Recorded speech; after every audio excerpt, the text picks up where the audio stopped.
साहित्य जो है ना उसको हमें कैसे समझना चाहिए कि पहले तो हमारे दिमाग में ये होना चाहिए। मान लीजिएगा कि आपने कुछ भी नहीं पढ़ा है, जैसे इस बच्चे ने बहुत कुछ पढ़ रखा है, लेकिन जैसे मान लो कि हमने कुछ नहीं पढ़ रखा सो एक मिनट के लिए, तो यदि मैं आपके सामने आऊं तो मैं कहूंगा कि एक साहित्य की किताब है।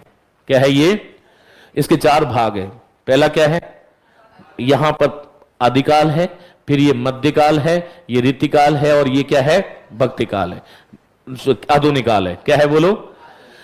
पहले आदिकाल आ गया, फिर क्या आ गया? मध्यकाल आ गया, फिर रीतिकाल आ गया, और फिर क्या हो गया? आधुनिक काल। तो ये किताब है जिसके 4 भाग कर दिए। पहली चीज तो हमें ये बात ध्यान में रखनी है। अब इस साहित्य में हमें पढ़ना क्या है? साहित्य में हमें ये पढ़ना होता है कि पहली बात तो उस साहित्य की पृष्ठभूमि क्या है। जैसे आदिकाल की पृष्ठभूमि क्या थी, भक्तिकाल की पृष्ठभूमि तो आदिकाल बन गया, रीतिकाल की पृष्ठभूमि भक्तिकाल बन गया, और आधुनिक काल की पृष्ठभूमि क्या बन गया? रीतिकाल बन गया। तो पहली बात तो इसके पीछे क्या था ये हमें समझ में आना चाहिए।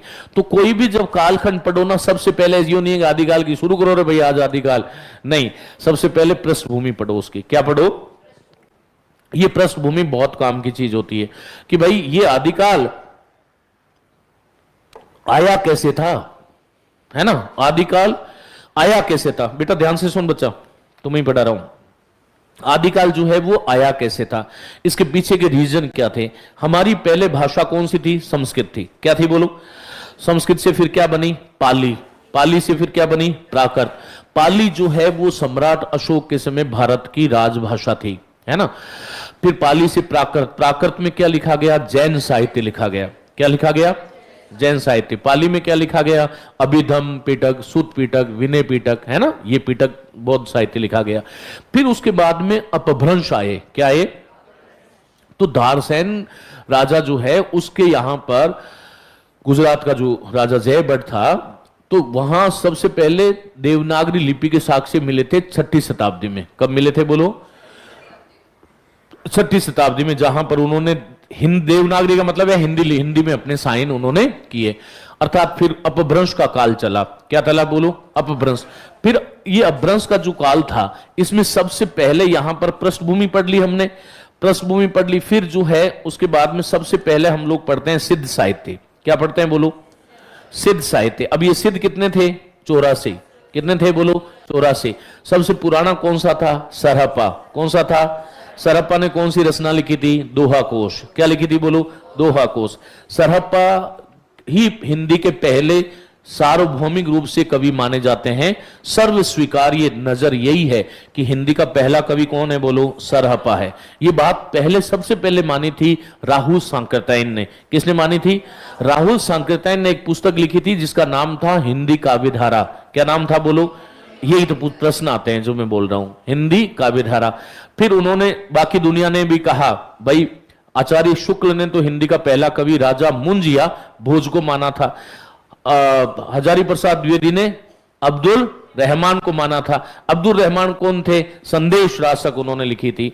गणपचंद्र गुप्त ने शालीभद्र सूरी को माना था। शालीभद्र सूरी की रचना का नाम क्या था? कि भरतेश्वर बाहुबली राज था।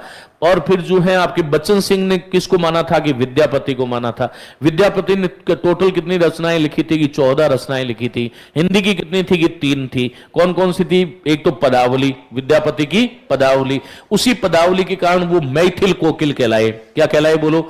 मैथिल कोकिल। एक थी कीर्ति लता और एक थी कीर्ति पताका। ये कीर्ति लता और कीर्ति पताका ही वो ग्रंथ है जिसको हजारी प्रसाद द्विवेदी भृंग भृंगी संवाद कहते हैं। क्या बोलते हैं बोलो? भृंग भृंगी संवाद कहते हैं।